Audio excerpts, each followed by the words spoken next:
Welcome to the Tradies Business Show, helping you get off the tools and into true business ownership so you can spend more time doing the things that matter most. All right, joining me today at the Tradies Business Show is a bloke that I've appeared on his Instagram feed live, which was pretty exciting. I'd never done that before, so this man helped me pop my Instagram live cherry.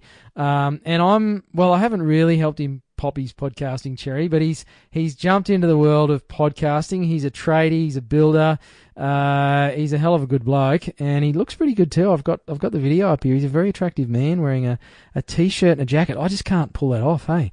So welcome to the show, Daniel Simone.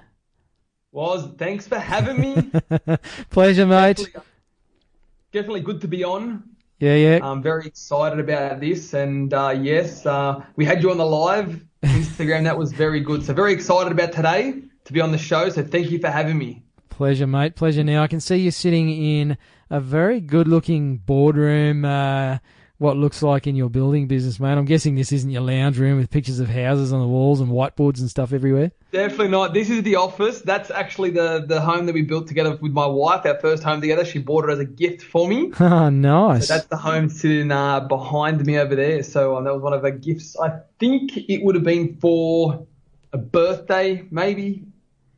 Cool, man. Hopefully she's not going to listen to this. I don't know which present it was for, but it was definitely a present for something. So, yeah. She's going to hold you to that, mate. Cool. So, now, are you a Dan or a Daniel? Oh, you know what? Not really bothered, really. Most of the time it's Daniel. I don't really get Dan that much, really. So, pretty much Daniel, yeah. Yeah, okay. Cool. But I'm easy. So. You Sydney side is probably a bit more formal than us Queenslanders, mate. Yeah, possibly. Possibly could be, yeah. So tell us a bit about your business, Daniel. I mean, you're a builder, but you're certainly not what I would consider to be the typical builder. I mean, I've been following your social media feeds, particularly Instagram. You look like a bit of a power user on the good old Insta, mate. Yeah, I love a good Instagram story, good Instagram snap. It's but you know what? The reason is it's a way for me to show a different side, you know, and that's kind of what it is with the things like the Instagram, with things like the social media. You know, you can show the different side. You want to see the real people, you know. So that's why I love it. It's good. Cool, mate. Cool. So tell us about Simone Homes. What's the go, mate? How long you been doing this? How'd you get into it? You know, were you 7 when you started swinging a hammer? Like, what's the story? My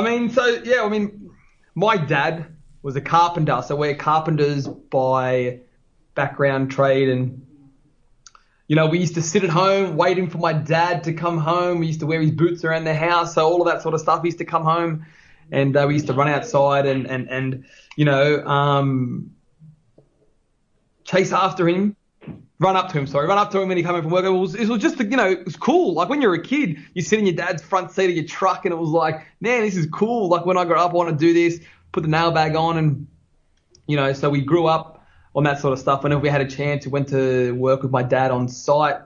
And then it just sort of evolved from there. I mean, to tell you something, I'm not sure. Actually, a lot of people don't know this about me. A lot of my older friends and family will do. But I actually I think we may have spoken about this before. I followed in my mother's footsteps right out of school. So my mother was a hairdresser. So for the first 5 months out of school, I was done hairdressing for 5 months. And I think that was on the back of just not really wanting to go back to school, and you know, carpentry was hard work, and I was like, I don't really want to do that.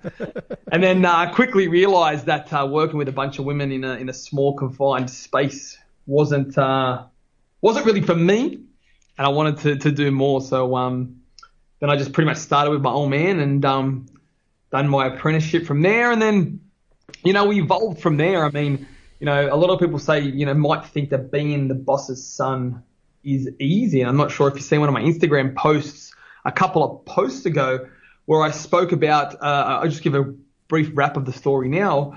You know, normally if you make a mistake and as a younger apprentice, you know, you would get to fix it up. Wouldn't be an issue. You'd go back, you know, during sort of work hours and fix up the problem. But I think I may have been a third or a fourth year apprentice, and I don't know exactly what it was, but it had to do with the roof. And I'm pretty sure I done the wrong setback or something, or done something wrong with a hip, something like that in relation to a roof.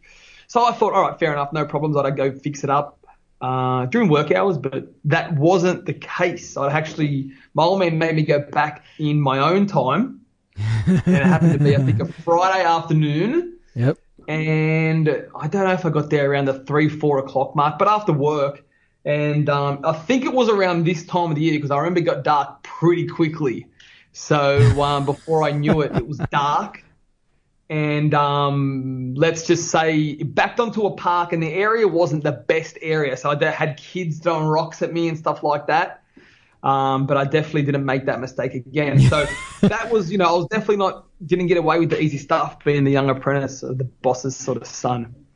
So, and then, so we evolved from there, and, I really wanted more. I believe we had more. My old man went overseas, and he was very hard for him to let me have total control, but he went overseas for 3 months, so we kind of almost had no choice.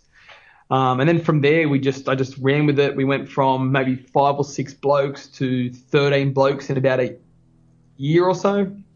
Double the work, double that, and we were really cranking at the time. I was managing the whole thing. I had one brother on another set on a team. My other brother managed the other team. My third youngest brother, he was the floater. He was still in school at the time, but sort of there, coming in and out.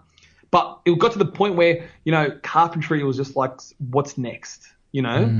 Do we do the third team of blokes? Like, what's sort of next? And I just felt like, with the trade, it was just like, it's always going to be just enough, just a good wage. It was never going to be something that I could impact people's lives. It was never something I was going to take, So I knew I wanted more. So we explored building and what to do. My dad had building companies before, always built, done private building. All that stuff was always on the side, always there.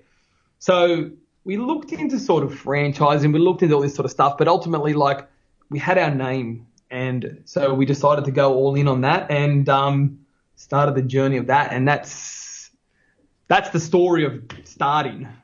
So then after starting, there's another story again. So that's the story of starting. So I want to ask you a question, and I haven't really done this on the show before, mate, so I'm going to test this out on you. Beautiful. What are your thoughts on the whole thing of, you've either got to be really big or stay small? In relation to the size of the company? Yeah.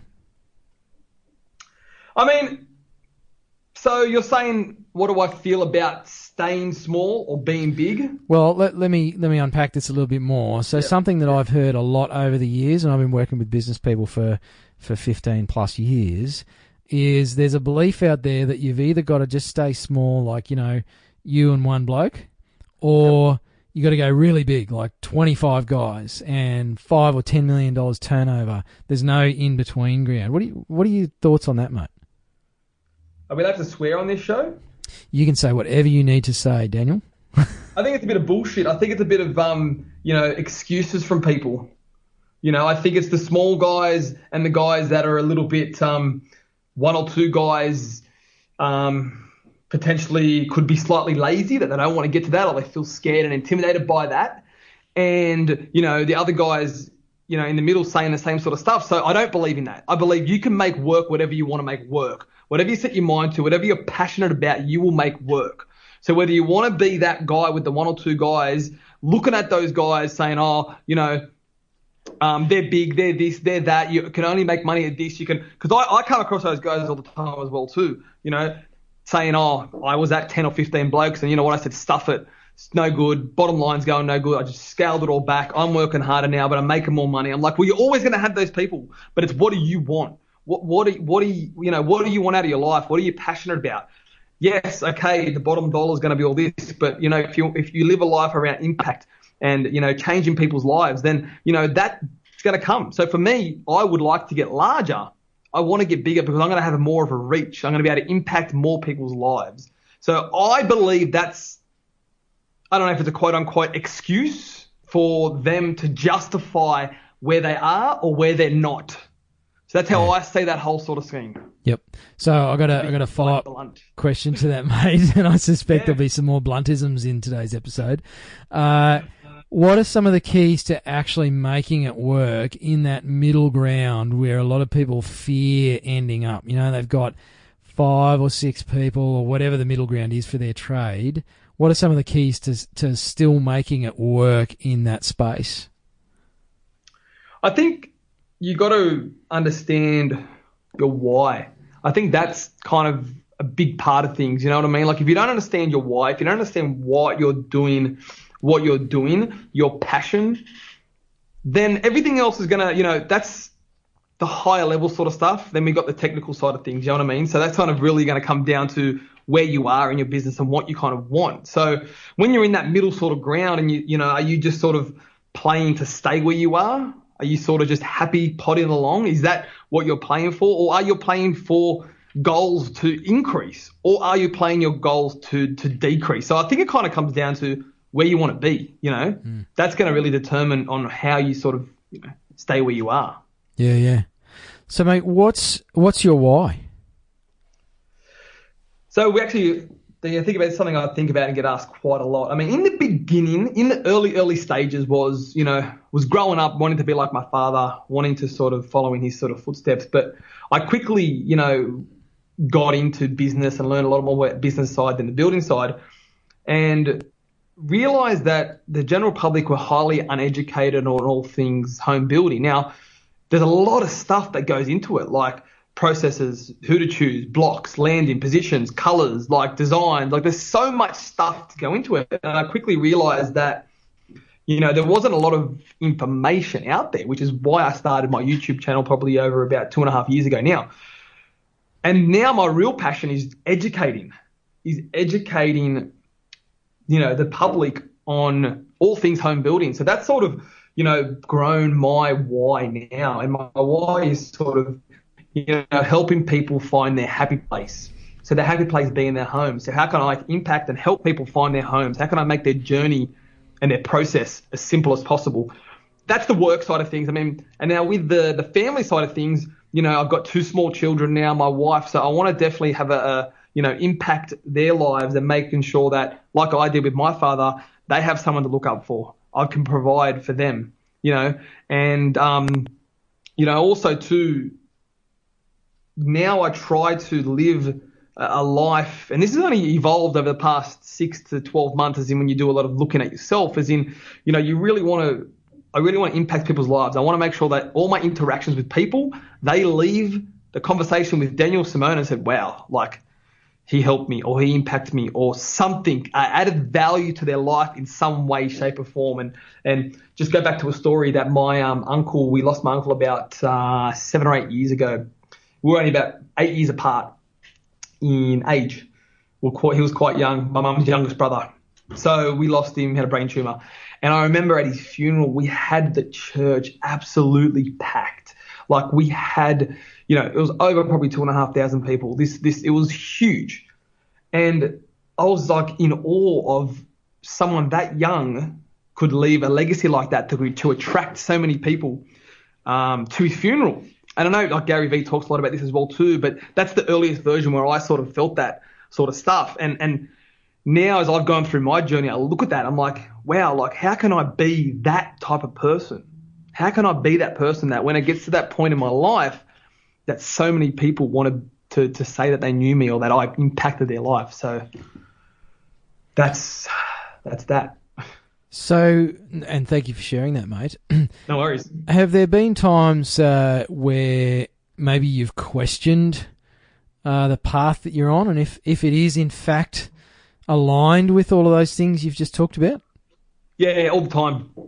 I suffered a lot of anxiety early last, probably over a year and a bit now, around all this sort of stuff, around business, around, it's so strange, like, because you got to think, we go from most tradies, we're all tradies first. We're all good at what we do. That's what we do. That's what I was. I was a freaking, I'll say it right now, I was a gun chippy, you know what I mean? Like, I knew shit, I pumped it, I was up on the roof, trusses, I was doing it all. It was awesome, you know what I mean? Give myself some, but then you come into this other world and it's nothing like that. So, I constantly thinking about, like, why am I doing this? Like, would it just be easier to go back to being on the tools? You know what I mean? In the early stages, you probably think, man, I'd probably make 4 times as much if I just went back to the tools. But that's where you're going to, like, that's all you're ever going to do. I'm going to go back to the tools. Yeah, I could probably grab whatever I could grab. Easy, sweet. I'll be a gun. I'll work my 10 hours a day. pull my $500 a day, whatever it is, like I could go do that. That'd be much easier at the time when you're making little to probably no money when you're in an early stage business. And then you start to really think, is it really sort of worth it? But when you hear the stories, like, more and more now, I hear people, even just the other night, actually 2 nights ago, we were at a function, a chamber function, at 150 people, and I sat on the table with this lady, and she told me that I'd done a presentation at this event probably about a year and a half ago, and the topics were how to choose the right builder. And she heard that. She went back to her builder with my book, with my information, and asked him all the questions, which helped, her get a bit of an understanding of that builder. And she said, like, that was amazing. What your information helped me. She goes, the builder wasn't the best, but story for another day. But I continuously hearing people tell me that, your video helped me understand this process and made this easier, So, it was definitely hard in the beginning. Definitely always second guessed it. But as it goes on, time goes on, it does get easier. So, yeah, more and more now I know that I'm on the right path. And you know what I think it is? You have to choose and make a decision and stick with it. You can't just after 1 month, 2 months think, oh, this is not for me. It does, as time goes on, then, you understand it a lot more. So what is it that you look for to give you guidance that, I am on the right path? Like, are there things that you get those little signs, or, whether it's something as practical as the stuff that I talk about with financials or fulfillment or customer scores or whatever, or is there something else? Like, what guides you in staying that path, mate?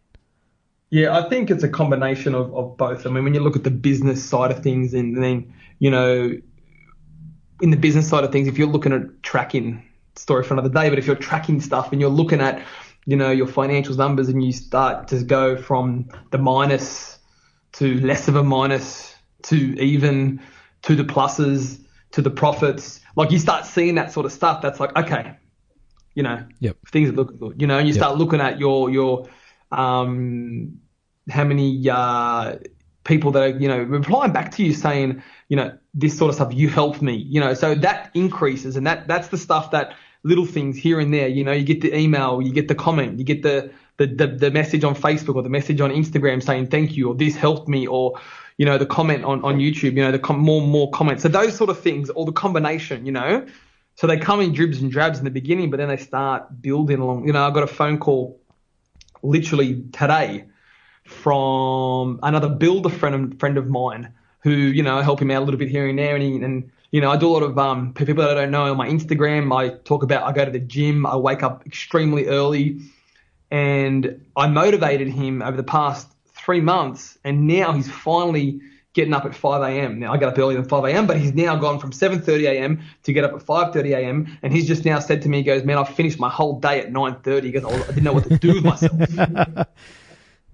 So getting those phone calls, so all those little things along the way add up to like, yeah, this is right. You know what I mean? Just those little things, keep going, keep doing every day, something little, something little, something little. So you have to, my opinion, you have to look for those things though. Like, you got to want to see proof that you are on the right path, because I think it's too easy for us to convince ourselves that what we're doing is wrong, and because it's hard work, it's a slog.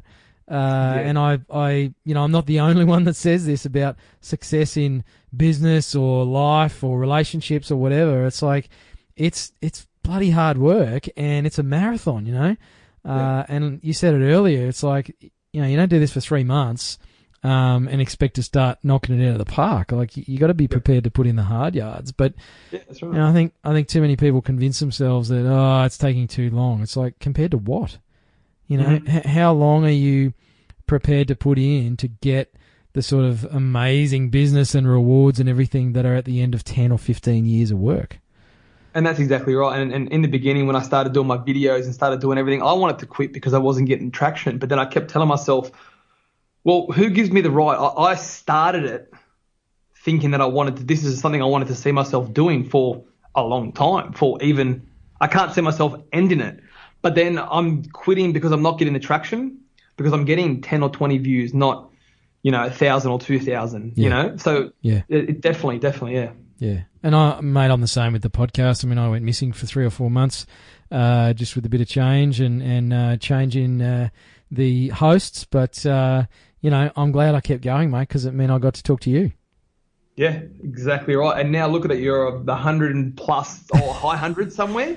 Yeah, I think I'm about to release 193, so I'm sort of 3 episodes in the bank at the moment.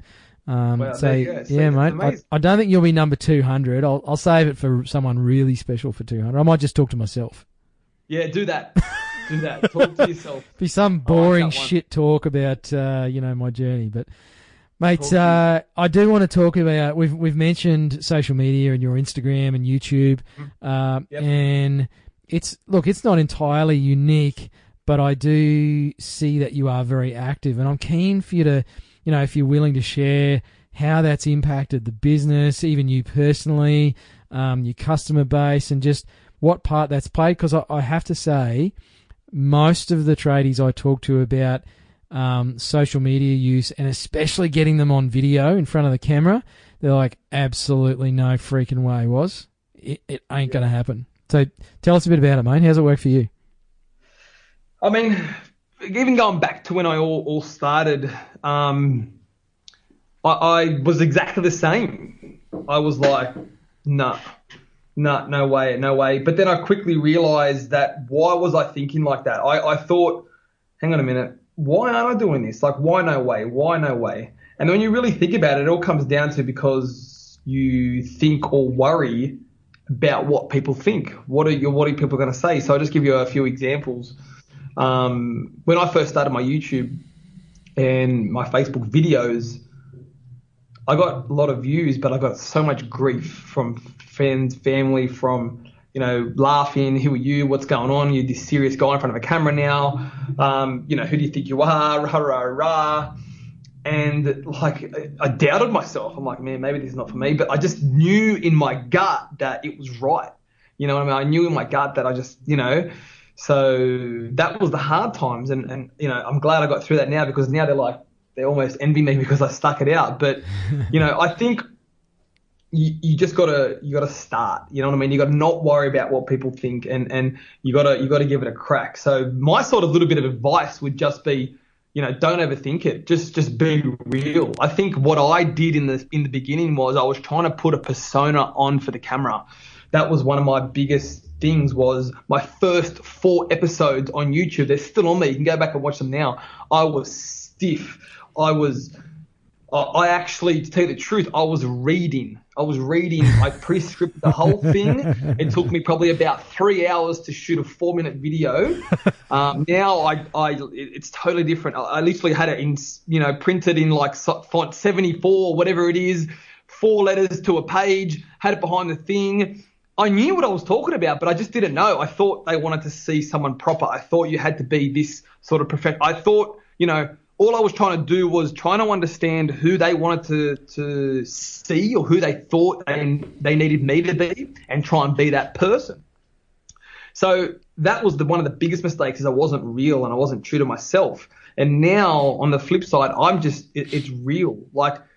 You're no different to anybody. People have problems. They have kids. They have family. You are on site. You do wake up. You do go to sleep. You may forget things. People are real. And that's what people want more and more these days, which is why now I'm just trying to show people realness. I want to be the same person when I wake up, when I'm with my family, when I'm with my kids, when I'm talking to you now, when I'm at work, when I'm with clients, when I'm with trades. I just want to be the same person all the way through, not have to think about, okay, now I'm with a client, do I have to be the quote-unquote professional Daniel? You know what I mean? I want to be able to be the same person. So social media is it's now where we're at. I mean, if you're not on social media, you pretty much just, you're doing nothing but harm to yourself. There's so many people on there, and that's pretty much, I can guarantee you, if someone's researching to sort of start working with you, they're going to jump on social media. They're going to look at Instagram. They're going to look at Facebook. They're going to look at maybe not Snapchat, maybe things like Twitter. They may look at LinkedIn. They may check your website out. Now, if they keep looking and they can't find these types of things, they're going to start questioning. Or they're probably going to be like, no, I don't know, something doesn't feel right, and not even look twice at you. So for me, you really got to make sure that you have that social imprint, and you really got to make sure the message you're putting out is real. And even just now, I've just made a slight change in my Instagram approach over the past 2 weeks, and I will share it with everybody. And I actually got this from another podcast that I listen to, called the NFCEO Project, a guy from the States. He's got a protein company. And I was listening to that, and one of the biggest things on Instagram is what we meet my audience. How do I connect more with my audience? So I want to be impactful. I want to be able to share a story. And my whole life's about being an impact. I want to impact. But I never thought in a way to do it through social media via Instagram. So I'm talking about more Instagram and maybe Facebook as well here too. So now I've said to myself, I'm not posting a post on Instagram without being able to tell a story to give the audience more insight into who Daniel Simone is. Take them back to my childhood. Take them back to the early days of the business. Take them back to when I first started. Or have an impactful message that could potentially save, or potentially help them. So that's been the last 2 weeks. So if you want to go back over to Instagram, guys, DanSim412, that's DANSIM 412. Head over there, check it out. If you are coming from the podcast, leave me a comment to let me know you're listening and you came there, so I'll give you a special shout out. But just quickly on that too, I done a message about 3 weeks ago about you've survived 100% of your worst days. And I wrote a little bit of a paragraph about that, and that message really resonated with me. And I got a private message on Instagram saying from someone, your Instagram post made my day. I have had such a hard time over the past couple of weeks, and when I read that, it completely resonated with me. Thank you very much for your post. So that's the stuff that can happen. It doesn't happen overnight, but it takes time. Yep, won't happen overnight, but it will happen. So anybody older than 40 will remember that ad. Not me, by the way. Which is not you. Mate, do you ever question whether it's worth the time and effort? Because you must put a bit of time and effort into your YouTube and your Instagram and your social posting. Yeah, you know what I do? I do question, but I'm at the point now where my feelings are that it's right. So I don't know why it's right. I don't know if it's right. I just feel that it's right. So I'm at the point now where I don't question. I just really just act. I just get to the point of action, because if I spend too much time questioning, then I won't do something. And the more I won't do something, the more I'm subconsciously going to tell myself reasons not to do it. Why is it bad? It's no good for this reason. So, Yep. I've gotten to a point now where I essentially, I don't know if you want to call it train yourself, but I don't just allow that shit in. I just don't allow it to I just you know what? If I feel it, if I want to, let's roll. Let's do it. Let's do it. You got to make the right decision. Your gut feeling is going to be right, probably over 95% of the time. So why waste time? Yeah, it's a hurdle that I'm still learning to get over, mate, is because I have maybe 2 or 3 thoughts a day just in my travels, whether it's at the gym, whether it's sitting in my office here, walking my dog, in the grocery store, whatever, and I'll see something or I'll see people interacting and I have these thoughts. It's like, oh, there's a principle I want to teach people, and I think I'll do a quick video now in the shopping centre, and then I go, and I struggle with a lot of social anxiety as a young guy, right up until my early 30s actually, and so I am still working on that every day. Like even doing this podcast has been my own little therapy project, because I'm on Spotify, and it's like I see my podcast on Spotify. It's like, holy crap. And I press play. It's like, okay, that's really weird, and I feel very uncomfortable about that. But I don't do those videos anywhere near as much as I could. I don't like the word should, because I think, I don't know, there's probably plenty of people that have shared stuff like that before. But you're absolutely right, mate. And one of the things that I have to remind myself is the reality is nobody has shared a little lesson or an insight that's me. You know, it's my perspective, my story, it's my way of seeing it. Yep. And I know there's people out there that love my stuff. I mean, there's probably people out there that hate it as well, and that's fine. But, you know, it's like, what's to be lost by sharing it? Exactly right. There's everything to be gained and nothing to be lost. Yep. And that's one of the things I had a lot of issues about as well too. With now, I'm you know, I don't want to just be known as the builder guy. I talk a lot about now about other sort of stuff, about, you know, business and about the struggles and about family. And I always say to people, I'm saying, you know what, I'm not 60 years old and I've gone through the life of living my family. I haven't got this massive, huge $100 million+ company. You know, I haven't, you know, I'm talking about mindset. I haven't done all that sort of stuff. But what I do have is my experience thus far. Whether I've only been experiencing it for a day or for an hour or for a minute or for a year, I've still had an experience. I've still learned something from that. You know, so that's my thought constantly, because I'm every single day, I just love to talk and love to impact people. So my just thought process is, well, no, you have lived it. You have experienced it. You have essentially, quote unquote, experience in that field. Whether it be 10 years, 5 years, 2 years, 1 year, or even a day, you've had some sort of experience. Yeah. So that's my thought process. And it's worth sharing, and too many Definitely. of us get too hung up on getting things right or crafting a message, or as you said before, Daniel, is, you know, being who you thought your customers wanted to see instead of just being you, and the people who identify with that will enjoy it. They'll consume your content. They might even work with you. And the people who don't, they won't. And that's the point. You know, we're not everybody's 100%. Cup of tea. Yep. You know, I mean, I think most people like me, but I'm pretty sure there's some that don't, mate. Which leads me to my next question. Do you have any haters, or have you had any haters, and how do you deal with them? Yeah, I literally had to block one off my Facebook page. Might have been this week or late last week. You know what it is? Like, I just try not to give them the energy. You know, I get to the point now where it just doesn't faze me that much anymore.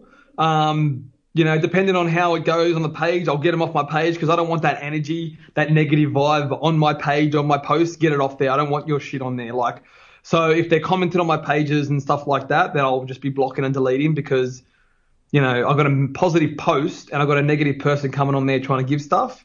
So I don't give it the attention. Behind the scenes, do I think about it? I do slightly. I mean, I may look at it and be like, you know, I almost feel sorry for the person. That's how I deal with it. I feel sorry for the person, for them to be, what type of life are they really living to want to go give hate or want to go be negative on someone's post or comment or like, what's wrong with them? Like, you know, so I almost have a sympathetic look towards them and be like, you know what, I feel sorry for them, you know? Yep. So I will click and go have a look at them and be like, oh, you know, you must be a very unhappy person if you're coming to try and troll me on my posts. Yeah, because it is one of the objections I hear from tradies, like, oh, I don't want to put stuff up because, you know, I'll get wankers putting negative stuff up, and I don't want to have to deal with that stuff. And so, but they will. They definitely will, and they're going to have to move past that if they want to forward themselves, you know, because no matter what you do, there's always a new level that you're going to get to that they're going to think, you know, they're going to think that's silly or that's stupid. There's always going to be a next level. Like, I'm probably doing things now or talking about things now that I don't want to say or do because people may think it's, you know, so there's always going to be that. There's always going to be that. So, mate, obviously social media, a big part of your, I guess, overall strategy. Yep. What's your secrets to success in business, mate? You know, your 7 secret herbs and spices? Yeah, I think one of the biggest ones is action. You know, we're in an information first world where information is so available to us. We almost have that much information available to us that all we ever do is consume information, consume how-tos, consume this, consume that. So for me, all that information doesn't mean shit if you don't actually go out and act on it. You have to act, you have to learn, then you have to fail. then you have to learn from your own failures. And that, I got to a point where I was that, that content hungry man. All I wanted to do was listen and watch. And I got to the point where I was like, hang on a minute, what the hell am I doing? I stopped watching YouTube videos. And I just went out and just freaking busted my ass for 3 months, because all I did was spend so much time consuming it. And I just got to a point and I just felt, hang on a minute, I know so much shit. Why aren't I doing it? Yep. So now I'm at a point where now I just literally, if I'm listening or watching or reading and something impacts me, I'm going to either act on it instantly or not consume any more of that content until I put something in place around that. So because I want to keep consuming more content, I'm just at action. I read in the morning. My read time is at 4:35 to 4:50. It's my 15-minute read time. I need to action something. It's on my power list, and I'm actioning it that day. Nice. So what time do you get up in the morning, mate? I actually just brought it forward another 5 minutes the other day. Sorry, 10 minutes. So now it's 4:15. Wow, man. I'll get up, and I've got a bit of a morning routine. I'll run you through my sort of morning routine. And the reason why I do it is because I've got 2 small kids. I have a 4-month-old. I have a 2-year-old. My wife. We're living at our in-laws now. So very busy. So if I don't find time for me, the time doesn't happen. Once you get home, things always happen at night, kids, family, dinners. I work late, seeing clients, all that sort of stuff. So I need to find my time in the morning. Yep. So my gym opens at 5 a.m. So I need to get there at 5 a.m. So I wake up at 4:15. Then from 4:15 to 4:35, that time period is for me to get out of bed. I get changed. I will grab my journal for the day, and I will spend a few minutes journaling just about positive things that have happened yesterday, grateful things about my family. I always try and do something simple. For an example, the other day we had no water at our gym. So the other day I was thankful that we have access to water, simple things. Then I will write down my 5 critical tasks for the day. In the front of my book, I've got my goals for the year. And you know what? Actually, I'll share them with you. Why not? Awesome, mate. Let's share the goals. Because this is at the front of this is the book. Actually, you can see this because we are video chatting as we speak. So my book here, and I've got my goals written down at the front. Every day I look at my goals, and then I set 5 critical tasks to put me 1 step closer to my goals. Just 1 step, even if it's small. So I'll give you some examples in a minute. I'm going to run you through all my 2018 goals. 10 million in sales, number 1. 1,000 YouTube subscribers. 10,000 followers on Instagram. Start a podcast. That's already done. TikTok. Nice, man. Write a book. I'm actually writing 2. Start speaking. So I've already done a few speaking gigs. This has got to do with business and work and also doing some MC stuff for weddings.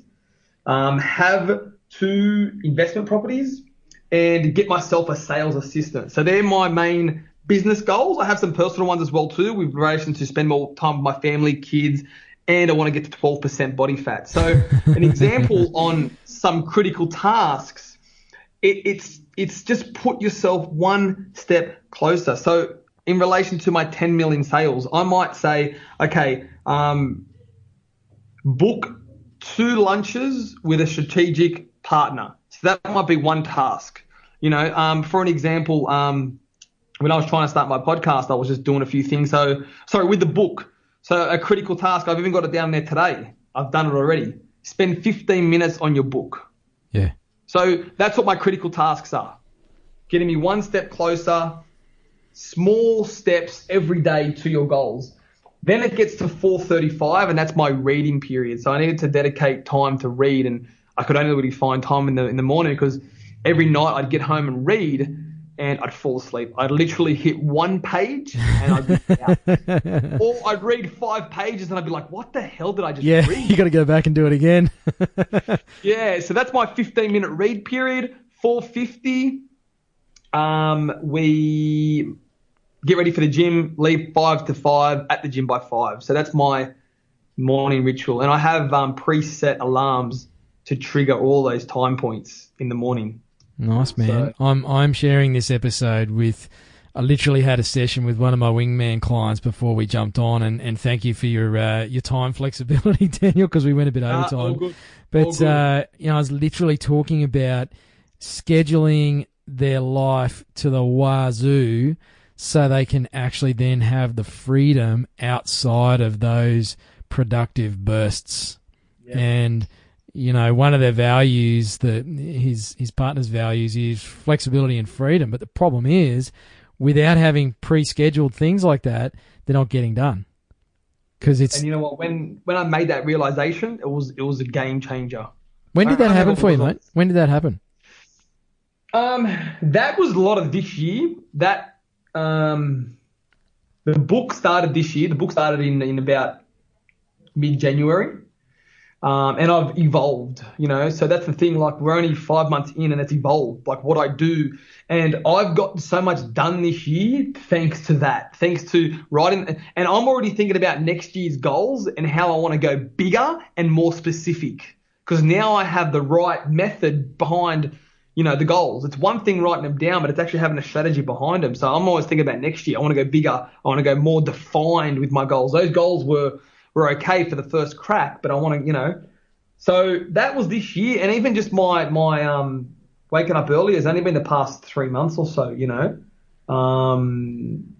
I'm a big believer in just assess, try, change. Yep. I tried to read at night for a month. It didn't work. I tried to read at work. I said, you know what, I'm going to give myself a break during the day and just go read for 20 minutes. Didn't really work. So it took me time and failures. They're not big failures. Like I'm talking about I failed to read it at night. Okay, what else can I try? I'll try reading at work 15 minutes. That failed. So that's what I mean. That's what I mean by failing and learning. So that's just all, and you finally hit that sweet spot. Yeah. It's powerful. I like Mark Manson's take on that sort of failing forward idea. So Mark Manson, for those that don't know, wrote the book The Subtle Art of Not Giving a Fudge. And he talks about this idea of failing. And people are so afraid of getting stuff wrong. And he's like, you're going to get shit wrong every day for the rest of your life. Matter of fact, you're going to get everything wrong because it's actually this progression and constant iterations of getting it a little less wrong each time. And that's what moves us towards this sort of pursuit of excellence, is just looking to get it a little less wrong. It's not that you failed at reading at night. It's like, well, I just want to get my reading time a little less wrong, so I'll try it in the mornings, or I'll try it at lunchtime, or I'll try it in 3-hour blocks on Sunday afternoons, or or maybe I'll stop reading and go to seminars instead, which is something I used to do a bit of. It's like, I never made reading a book enough of a priority, so I'd pay $2,500 to go to a 3-day weekend seminar, get locked in a room, and do that whole I'm here now and I've paid $2,500. I'm going to get my friggin' monies out of this. So, it's just finding ways that work for the individual. Yep. Cool, man. Exactly. So I'll talk about the podcast in a second, mate. Yep.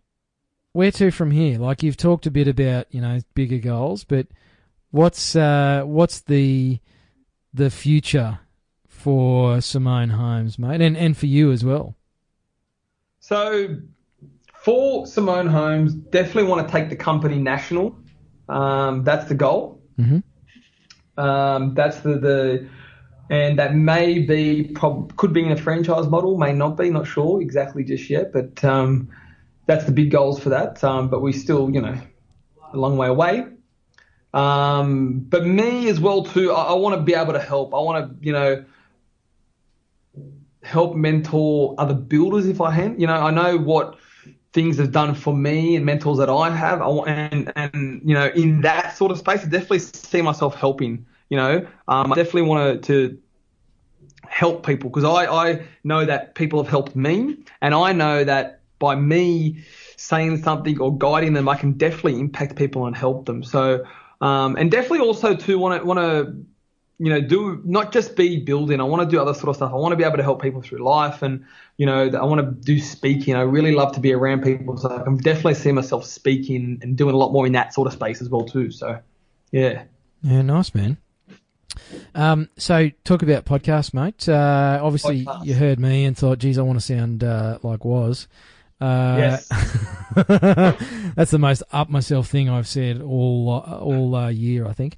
But Everyone's I'm at myself as well too, so that's fine. it's taken me 40 odd years to work on that level of self belief, mate. Why a podcast? And what's this actually going to do for you, mate? So the podcast for me was my first sort of things away from building. You know, all my YouTube channel, all my videos, most of the stuff I do is purely building focused, purely sort of, you know, pre-building, after building, all that journey, real business sort of, you know, helping that sort of stuff. And you know, I am very passionate about other things in life. You know, I'm very passionate about mindset, going through the anxieties and things that I went through about a year or so ago. I'm very passionate about, you know, the mindset it takes to build things. So I struggled a bit with the title because I didn't want it to be specifically just the building show, but I wanted to be able to incorporate it if I wanted to. And it literally took me about 3 months, and all of a sudden it just hit me, you know, the build. That's what it's called. So the title of the podcast is called The Build. And the subtitles are building a family, building a mindset, building a business, and building homes. So it's pretty much the journey. It's pretty much about my journey of building a family, the journey of understanding the mindset, trialing, testing. What have I learned from different experiences through my life? Building a business, it's definitely what I'm doing now. So my failures, what I've learned, things that I, you know, come across, and of course, building homes. So that's what the podcast is sort of about. It's about the journey. You know, I want people to understand that it's definitely not me, you know, saying that this is what you should do, but I'm saying this is what I've done, and maybe you want to try that to see how it works for you. So that's my first thing, and it means for me my first sort of thing that's just away from building. So that's why I'm actually really loving it at the moment, and yeah, so it's good fun. And it's live as we speak, mate. It is definitely live. It's on Apple. Yep. On iTunes, sorry. It's on iTunes. And it's on Anchor. Cool, man. The two places at the moment. And I'm just trying to build from there. So for me, it was just about starting. Get it started, get it up, get it going. Yep. So, yeah, the build. Nice, man. You'll definitely, listeners, go check it out. It's called The Build. Search for it on iTunes, or what was that other weird place you mentioned, mate? Anchor. Is that some crazy Android thing or something, is it? It is an Android one. It's there's a couple other ones. I'm still trying to get them on other avenues, but I'm trying to get it on my website soon too. But, you know, it just goes back to sort of waiting. Like, I was there like, okay, I've got to make sure I've got it on my website. I've got to make sure I've got it on Spotify. I've got to make sure I've got it on SoundCloud. I've got to make sure I've got everyone's got. I'm like, you know what, Dan, stop. Get it out there. Just start. Yeah. So just get it done. And it's a bit of, I love one of the principles that I was taught over the years of just this 80-20 rule, which is very old, but also, and I think it's Tim Ferriss talks about MVP, minimum viable product. Actually, it might not be him. It's probably Chris Ducker or someone like that. But anyway, one of those people smarter than me.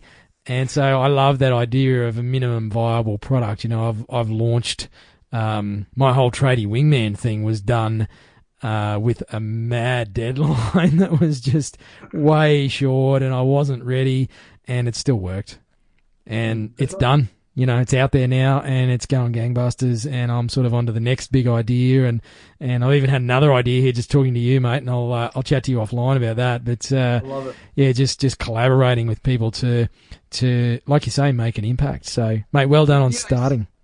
What you just said that's what I made my first episode about. It's, you know, titled "When is the right time to start?"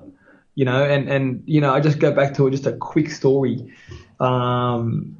A friend of mine were prolonging having a kid because, you know, career-wise, you know, I need to finish this degree, or I'm just starting a new business. I'm just, you know, doing all that. And I began to tell him that it was never the right time to start. And actually, we didn't sort of touch on this. So if you give me just a few minutes, I can touch back onto my early stage journey when we started. So, you know, when we started and founded Simone Homes, I was still working with my dad's other company. This was back in end of 15. So end of 15, I quit with my dad, and started full-time with Simone Homes, and no wage.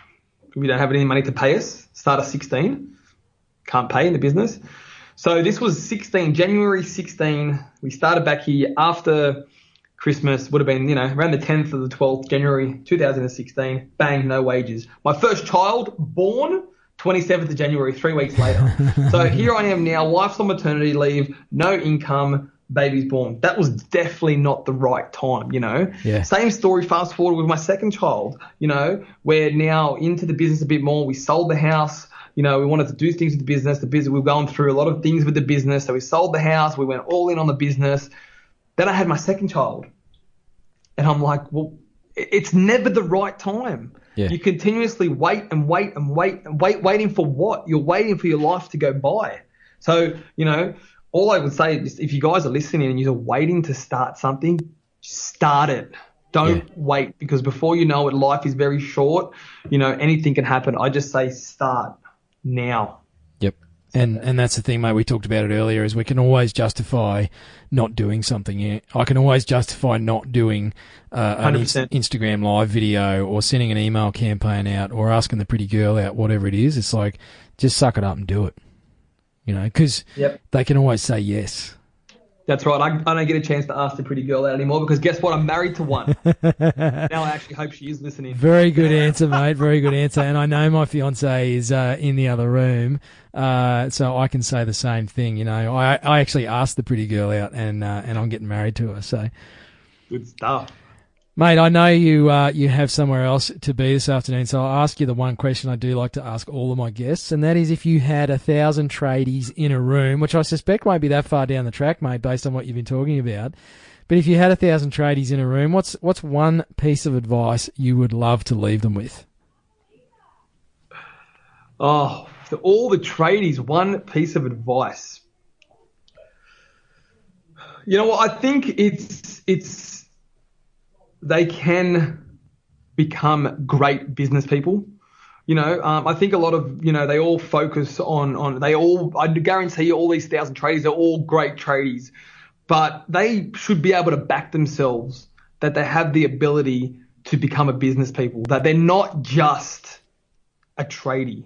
They're not just a dumb tradie. They're so much more than that, and they need to know that they can. They have the abilities and skills, and they're great with their hands. But if they put that same ambition and skill into their business, they'll become just as good business people as they were tradies. So that's what I would say to them. Definitely. Great advice, mate. Now, give us all your social handles and where to go and stalk you and find out more about Daniel Simone and Simone Homes.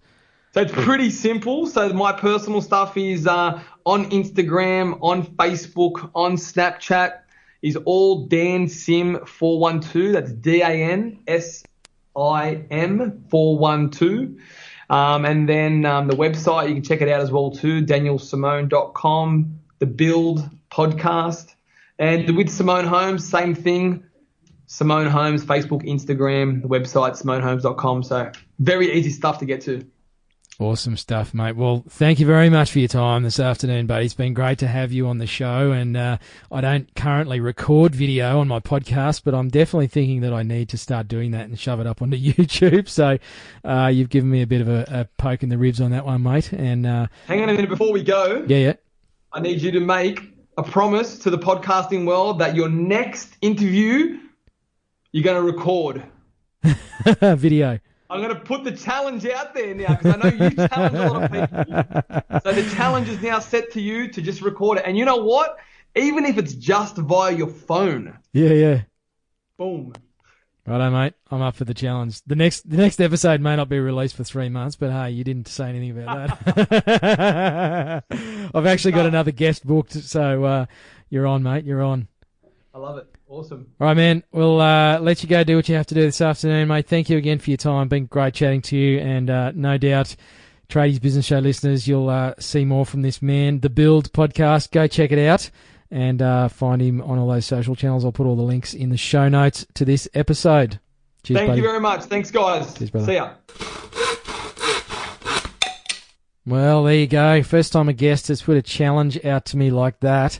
I'm going to head off and start doing my homework on how to YouTube my podcasts. I know it's something that I should have been doing for a long time. So thanks, Dan, for the kick in the guts, mate.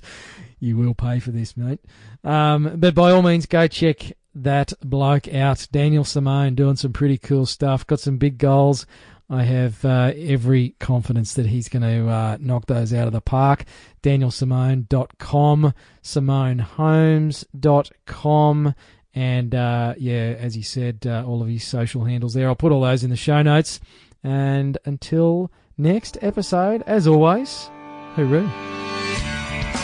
You've been listening to the Tradies Business Show with Warwick Bidwell. Want to get off the tools and into true business ownership? Find out how at tradiesbusinessshow.com.